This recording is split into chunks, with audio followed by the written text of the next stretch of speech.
तो सुबह सुबह में चलिए अपनी पहली खबर पर नजर डालते हैं और बुलेटिन की शुरुआत करेंगे उस बड़ी खबर के साथ जिस पर पूरे देश की निगाहें हैं। दिल्ली ब्लास्ट मामले की जांच अब एनआईए करेगा। ब्लास्ट के बाद दिल्ली एनसीआर के साथ साथ यूपी भी हाई अलर्ट पर है।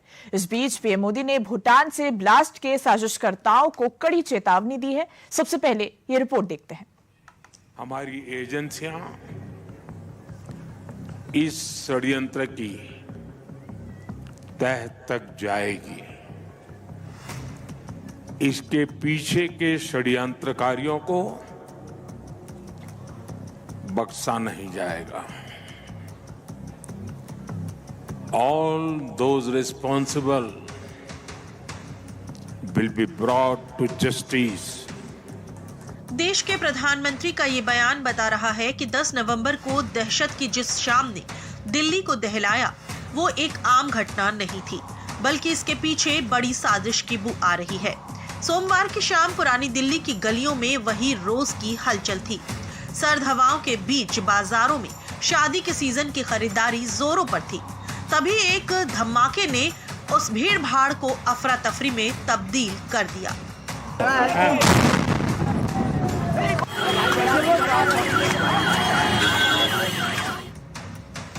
और फिर पसरा एक ऐसा सन्नाटा जिसकी खामोशी कई सवाल उठा रही है।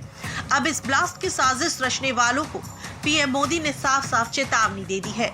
कल शाम दिल्ली में हुई भयावह घटना ने सभी के मन को व्यथित कर दिया है।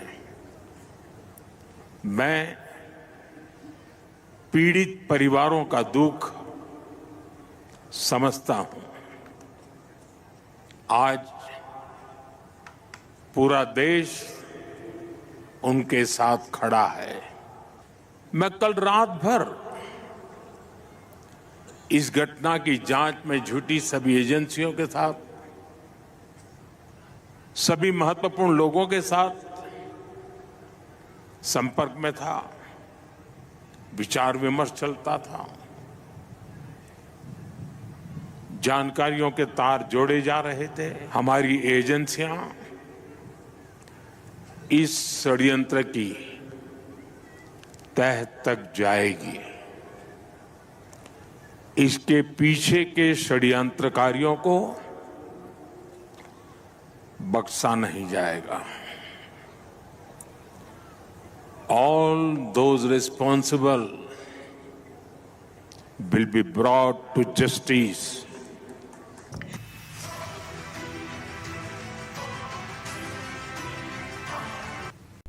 दिल्ली के लाल किला मेट्रो स्टेशन के पास हुए ब्लास्ट ने यूपी के कई घरों के सपने तोड़ दिए।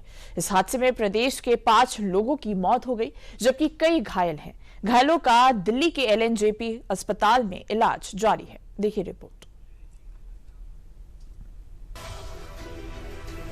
दिल्ली के लाल किला मेट्रो स्टेशन के पास एक कार में हुए जबरदस्त धमाके का सबसे ज्यादा असर उत्तर प्रदेश के लोगों पर पड़ा है। दिल्ली कार ब्लास्ट में कई घरों के सपने बिखर गए।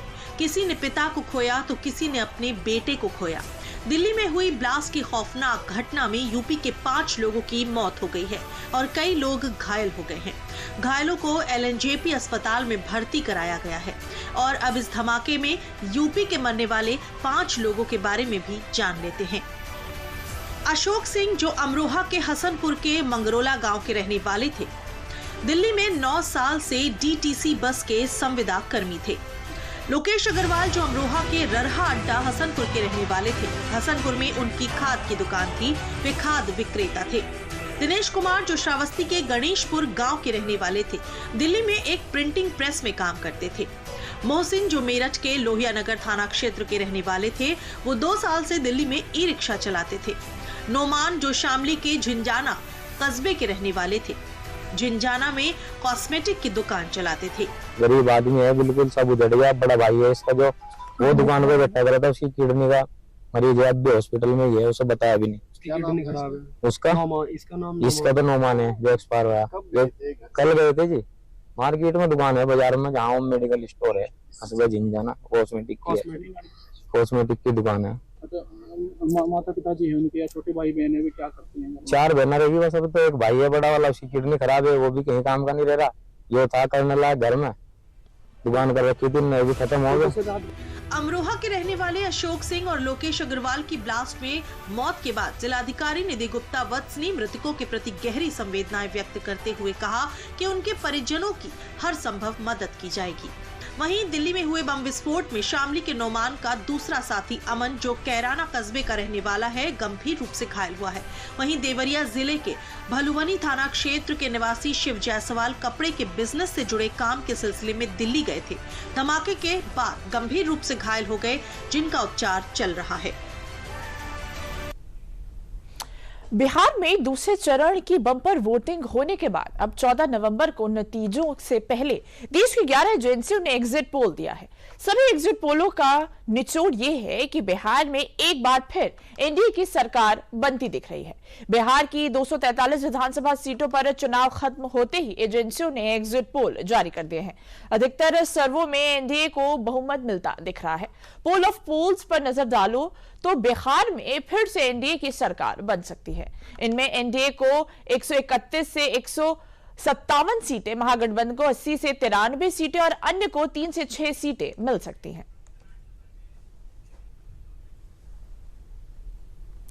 अब आपको देश की प्रमुख एजेंसियों के एग्जिट पोल दिखाते हैं। एग्जिट पोल का मतलब स्पष्ट नतीजे नहीं होता है। ये एजेंसियों लोगों से बातचीत के आधार पर सर्वे करती है और उसके आधार पर चुनाव के नतीजे से पहले एक अनुमान देती है। बिहार में 6 नवंबर को पहले चरण की वोटिंग और फिर 11 नवंबर को दूसरे चरण बम्पर वोटिंग दर्ज की गई है। वोटिंग के बाद 11 एजेंसियों के एग्जिट पोल का निचोड़ यह है कि बिहार में फिर से नीतीश कुमार की सरकार बन सकती है। एजेंसी पी मार्क के मुताबिक एनडीए को 142 से 162 सीटें मिलने का अनुमान है, जबकि महागठबंधन को 80 से 98 सीटें। वहीं जन स्वराज का भी खाता खुलने का अनुमान है, जो उसे 3 सीटें तक मिलने की बात एग्जिट पोल में आई है। मेट्रोइज आईएनएस के एग्जिट पोल के अनुसार बिहार में एनडीए को 147 से 167 सीटें, महागठबंधन को 70 से 90 सीटें और अन्य को 2 से 6 सीटें मिल सकती हैं। पीपल्स प्लस के मुताबिक एनडीए को 133 से 159 सीटें मिलने का अनुमान है। बिहार में बहुमत का मैजिक नंबर 122 सीट है। महागठबंधन को पीपल्स प्लस में 75 से 101 सीटें मिलने का अनुमान है। इसी तरह पीपल्स इनसाइट एजेंसी के एग्जिट पोल में भी एनडीए को 133 से 148 सीट मिलने का अनुमान जताया गया है, जबकि महागठबंधन को 87 से 102 सीटें। एजेंसी जेवीसी के एग्जिट पोल में एनडीए को 135 से 150 सीटें, जबकि महागठबंधन को 88 से 103 सीट मिलने का अनुमान है। वहीं चाणक्य स्ट्रैटेजीज के अनुसार एनडीए को 130 से 138 सीटें, महागठबंधन को 100 से 108 सीटें और अन्य को 3 से 5 सीटें मिलती हुई दिख रही हैं।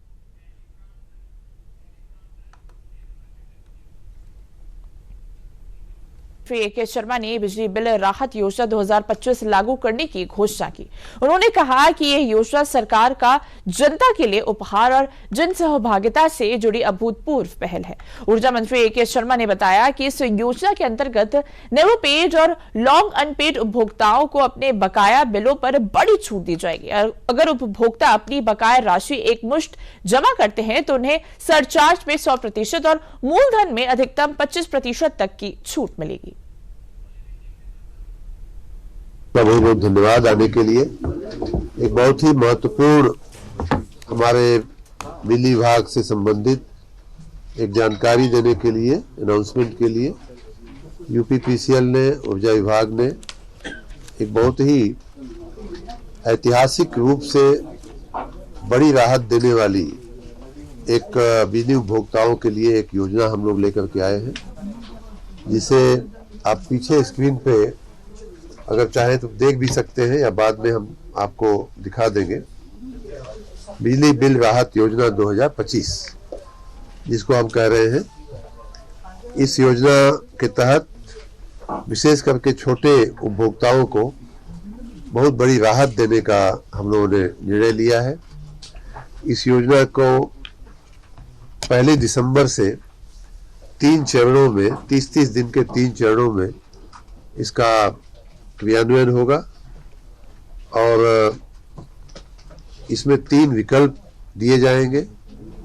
किसी का जिसका भी पिछला बकाया हो और उस बकाये पे जो सरचार्ज लगता है, कई बार देखा गया है कि हमारे उपभोक्ता, कई विशेष करके जो छोटे उपभोक्ता हैं, गरीब उपभोक्ता हैं, वो ब्याज और सरचार्ज के भार में दबे जा रहे हैं। तो उनको राहत देने के लिए विशेष रूप से योजना हम लोग लेकर के आए हैं। फतेहपुर जिले में कृषि विभाग द्वारा पराली जलाने वाले किसानों के खिलाफ लगातार कार्रवाई की जा रही है। जिले की तीनों तहसीलों में सैटेलाइट सर्वे के माध्यम से 101 मामले सामने आए हैं, जिनका कृषि और राजस्व विभाग की टीम द्वारा स्थलीय सत्यापन किया गया। इसके बाद 40 किसानों पर 2,35,000 रुपए का जुर्माना लगाया गया। इस जुर्माने में से 90,000 रुपए की वसूली भी की जा चुकी है, जबकि बाकी की वसूली की प्रक्रिया जारी है। जिन अधिकारियों या विभागों के द्वारा पराली जलाने के मामलों को रोकने में लापरवाही बरती जा रही है, उन्हें कारण बताओ नोटिस भी जारी किया जा रहा है।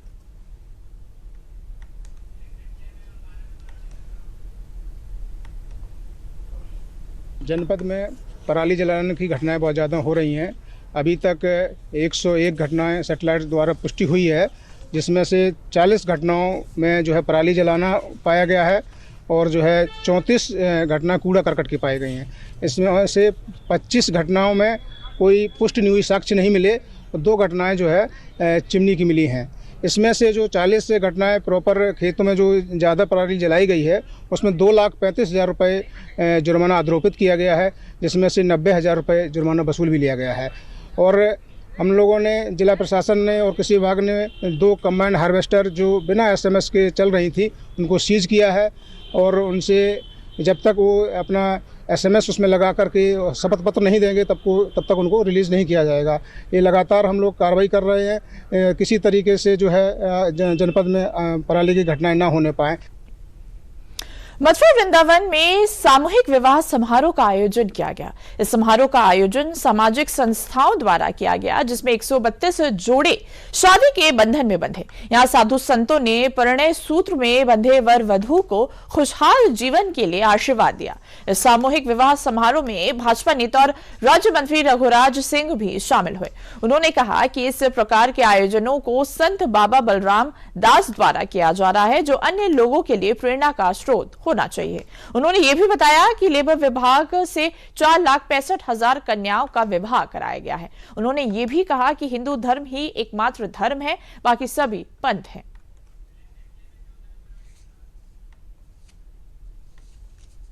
मैं तो एक ही शुभकामना करता हूं अपने ब्रजवासियों के लिए।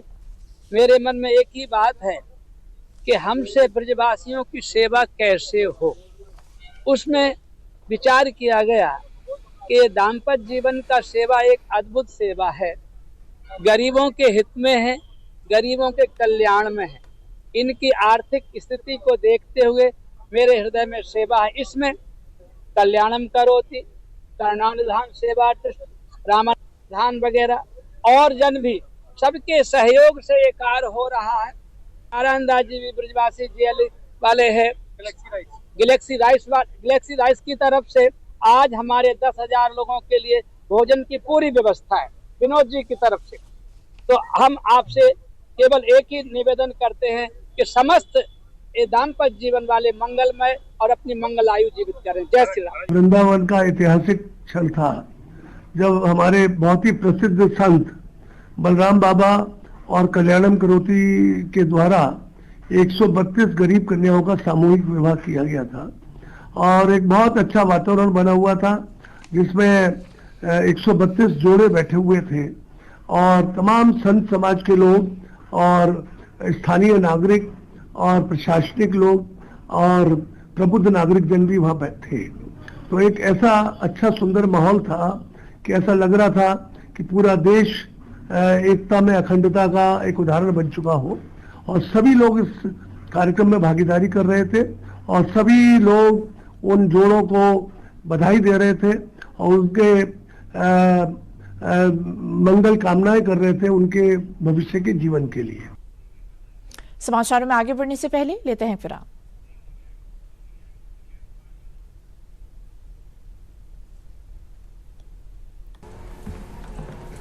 फॉरेक्स ट्रेडिंग अभी एक ट्रेड में सिक्सर।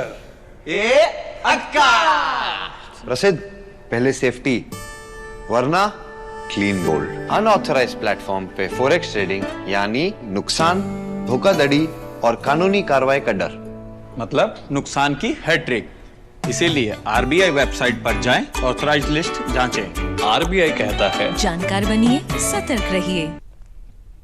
समाचारों में आगे बढ़ते हैं। बस्ती जिले की परशुरामपुर और गौड़ थाना पुलिस तथा स्वॉट टीम ने संयुक्त कार्रवाई करते हुए अंतर जनपदीय चोरी गिरोह का भांडाफोड़ किया है। पुलिस ने कार्रवाई के दौरान अतीक अहमद समेत कुल 4 अभियुक्तों को गिरफ्तार किया है। गिरफ्तार किए गए अतीक अहमद और निशार अहमद के खिलाफ 2 दर्जन से अधिक आपराधिक मुकदमे दर्ज हैं।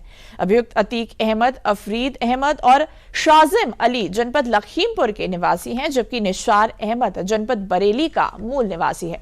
तो देखिए, पिछले महीने से हो रही चोरी का जो भांडाफोड़ है अब वो कर दिया गया है। जनपद बस्ती पुलिस को एक बड़ी सफलता हाथ लगी है, जिसमें कि जो हमारा हरैया और परशुरामपुर का क्षेत्र है, वहाँ कई सारी चोरियां नकबजनियां हुई थी। उस पर हम लोगों की टीम लगातार काम कर रही थी और इसी के क्रम में हम लोगों ने एक बड़े और शातिर अंतर जनपदीय चोरी के गैंग को आज हम लोगों ने पकड़ा है। इसमें टोटल 4 लोग हैं और ये गैंग जो है, इसमें 3 लोग जो है लखीमपुर खीरी जनपद के रहने वाले हैं और एक व्यक्ति जो है वो बरेली का रहने वाला है।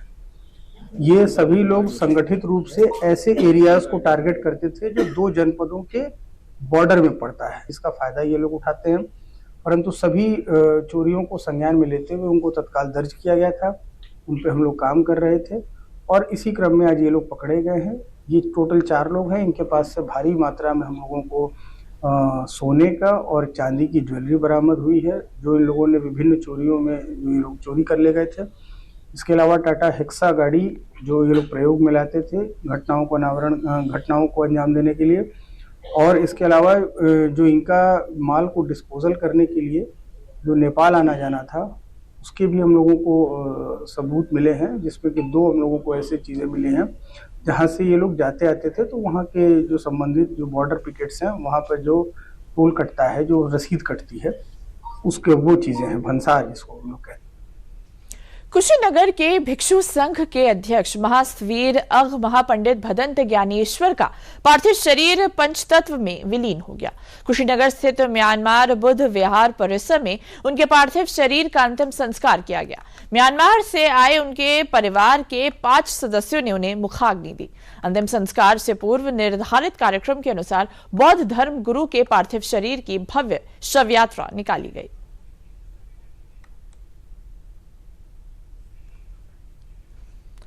बरेली जिले की सेमीखेड़ा किसान सरकारी चीनी मिल में विधिवत हवन पूजन के साथ पेराई सत्र का शुभारंभ किया गया।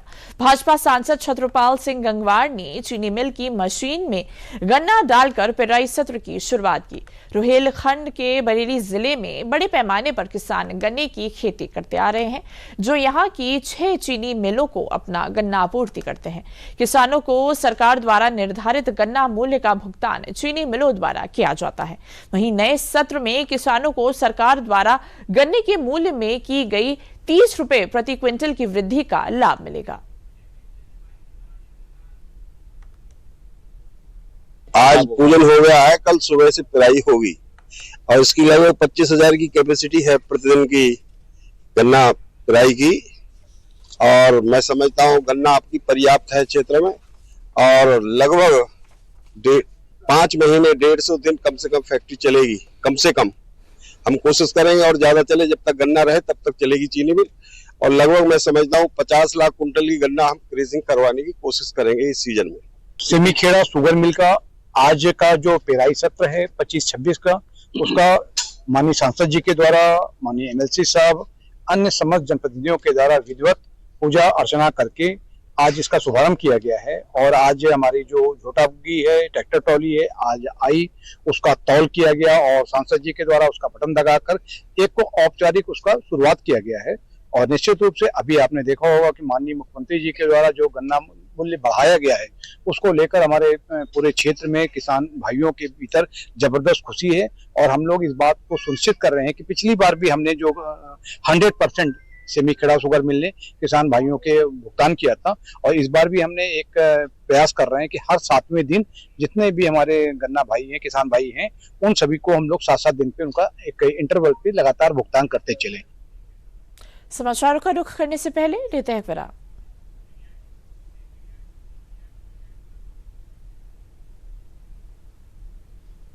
अरे कहाँ जा रहे हैं आप सभी? साहब खेत की तरफ, वहाँ कंबाइन से कटाई चल रही है। देखो किसान भाइयों, कटाई के बाद बचे धान के फसल अवशेष में आग न लगाना। काहे साहब? फसल अवशेषों को जलाने से वातावरण प्रदूषित होता है, स्वास्थ्य संबंधी बीमारियां बढ़ती हैं, खेत के मित्र कीट और जीवांश मर जाते हैं, इससे खेत की उर्वरा शक्ति प्रभावित होती है। तो साहब क्या करें? पराली प्रबंधन करें, इन्हें खेत में डीकम्पोजर डालकर सड़ाएं, कार्बनिक खाद बनाएं। जी साहब।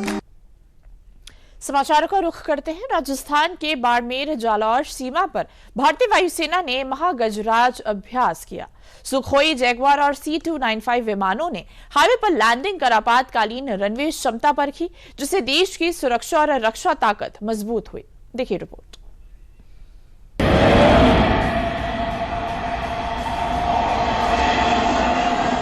राजस्थान की रेतीली जमीन से उठी गड़गड़ाहट अब देश की सुरक्षा की गूंज बन चुकी है। लड़ाकू विमानों की गर्जन के साथ इंडियन एयरफोर्स का शानदार युद्धाभ्यास महागजराज आयोजित हुआ। भारतीय वायुसेना का ये अभ्यास सीमाई सुरक्षा की दृष्टि से देश की मजबूत रक्षा रणनीति का अहम हिस्सा है। विकसित भारत के क्रम में देश भर में नए बनने वाले एक्सप्रेस वे पर हवाई पट्टियां बनाई गई हैं, जो सुरक्षा की दृष्टि से भारतीय वायुसेना के लिए अत्यंत उपयोगी हैं। ये अभ्यास उस स्थिति के लिए तैयार किया गया है जब युद्ध या प्राकृतिक आपदा के दौरान विमान अपने बेस पर न उतर सके। ऐसे में हवाई को रनवे के तौर पर इस्तेमाल किया जा सकेगा। आइए जानते हैं अभ्यास का विवरण। एक्सप्रेस वे की 3 किलोमीटर लंबी इमरजेंसी एयर स्ट्रिप पर यह अभ्यास हुआ। ये air strip Bharat Pak border से महज 40 किलोमीटर की दूरी पर स्थित है। आपातकालीन स्थिति में हवाई अड्डों के विकल्प के रूप में हाईवे की उपयोगिता को परखा गया। अभ्यास के दौरान भारतमाला मार्ग पर यातायात पूरी तरह बंद रखा गया। वायुसेना ने खास अभ्यास सेना की आक्रामकता और स्वदेशी तकनीक को परखने के लिए किया। जी, ये एक्सरसाइज इंडियन एयरफोर्स के साउथ वेस्टर्न एयर कमांड की एक्सरसाइज महागजराज जो कि अभी चल रही है उसका पार्ट था। तो उसके तहत आज हमने इमरजेंसी लैंडिंग फील्ड एक्टिवेट किया है। ये 5 BSU जो कि एयरफोर्स स्टेशन उत्तरलाई है उनके अंडर आता है ये ELF। तो आज हमने ये एक्टिवेट किया है और इसमें आज ट्रांसपोर्ट और फाइटर्स ने लैंडिंग किया। कितने फाइटर प्लेन यहाँ पे उतरे और कब से चल रहा है, कुछ आएगा? फाइटर्स आज हमारे पास 3 फाइटर प्लेन्स ने यहाँ पर अपना प्रैक्टिस किया है लैंडिंग का। ये अभ्यास भारतीय वायुसेना की तैयारी और तत्परता का उदाहरण है। देश के हाईवे नेटवर्क पर इस तरह की एयर स्ट्रिप तैयार होने से आपात स्थिति में रक्षा क्षमताओं को और मजबूती मिलेगी। तो समाचार में आगे बढ़ने से पहले इस वक्त की बड़ी खबर आ रही है सीधे छत्तीसगढ़ से। छत्तीसगढ़ में माओवादियों से मुठभेड़ में बड़ी सफलता मिली है। इस वक्त की बड़ी खबर आप देख रहे हैं अपनी टीवी स्क्रीन पर। छत्तीसगढ़ के बीजापुर में नेशनल पार्क इलाके में माओवादियों से हुए एनकाउंटर में सुरक्षा बलों को बड़ी सफलता मिली है। कल हुए एनकाउंटर के डिटेल्स अब सामने आए हैं और सुरक्षा बलों ने एनकाउंटर में कुल 6 माओवादियों को ढेर कर दिया है। जी हां, कुल 6 माओवादियों को ढेर कर दिया गया है। महिला माओवादी भी इसमें शामिल है। बीजापुर की नेशनल पार्क इलाका में CPM महोदय संगठन की नेशनल पार्क एरिया मध्य डेयरी कमेटी के महोदयिकार्य की उपस्थिति की आज सूचना के आधार पर DRG बस्तर फाइटर्स, STF एवं अन्य सुरक्षा बल अभियान के लिए रवाना हुई। अभियान के दौरान आज प्रातः 10 बजे से अनेक बार माओवादी एवं सुरक्षा बल के बीच में मुठभेड़ हुई। मुठभेड़ के उपरांत इलाका का सर्चिंग में 3 महिला माओवादी सहित कुल 6 माओवादियों का डेड बॉडी सुरक्षा बल द्वारा बरामद की गई। मुठभेड़ स्थल से इंसास राइफल एवं अन्य आर्म्स एमुनिशन भी बरामद की गई। आसपास इलाके में अभी भी सर्चिंग जारी है। उस इलाका में रीइंफोर्समेंट के लिए DRG Bastar fighters, STF, Chhattisgarh armed police, CRPF एवं अन्य सुरक्षा बल रवाना की गई। आसपास इलाका में लगातार अभी सर्चिंग जारी है। सर्चिंग उपरांत और विस्तार से अन्य जानकारी हमको प्राप्त हो सकता है।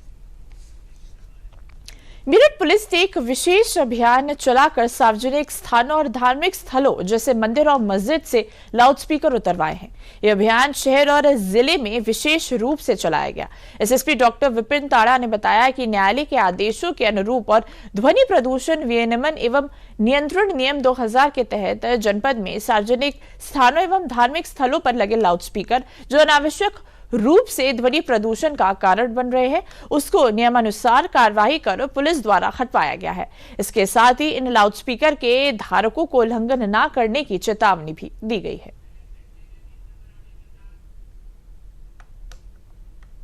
जनपद मेरठ में माननीय न्यायालय के आदेशों के अनुरूप और ध्वनि प्रदूषण विनियमन एवं नियंत्रण नियम 2000 के अंतर्गत सार्वजनिक स्थानों और धार्मिक स्थलों पर लगे लाउड स्पीकर जो अनावश्यक रूप से ध्वनि प्रदूषण का कारण बन रहे थे उन्हें हटवाया गया है और इसमें जो लोग शामिल थे उनको भी हिदायत दी गई है भविष्य में इसका पालन करने की, और जहां पर इसका उल्लंघन पाया जाएगा पुनः अगर वहां पर कोई गड़बड़ी पाई गई तो उसमें उनके खिलाफ विधिक कार्रवाई भी की जाएगी। ऐसे तकरीबन 100 से अधिक लाउड स्पीकर पुलिस द्वारा सीज किए गए हैं और जो इनके धारक थे उनको चेतावनी जारी की गई है। भविष्य में भी समय समय पर यह अभियान चलता रहेगा जिससे कि ध्वनि प्रदूषण ना हो और ध्वनि विस्तारक यंत्रों का मानकों के अंतर्गत ही प्रयोग किया जाए जनपद में। तो देखिए, मेरठ पुलिस ने एक विशेष अभियान चलाया था। इस अभियान के तहत सार्वजनिक स्थानों और धार्मिक स्थलों जैसे मंदिर और मस्जिद से जो लाउडस्पीकर हैं उसे हटवाया गया है।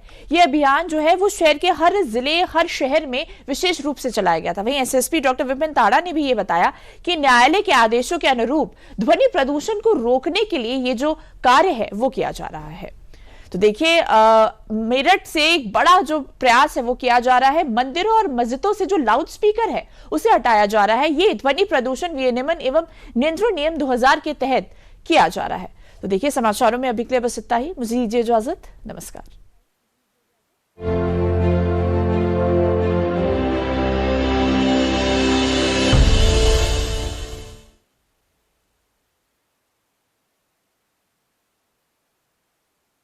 यूथ जंक्शन में हम बात करते हैं युवाओं से जुड़े अलग अलग टॉपिक्स पर। Emotional intelligence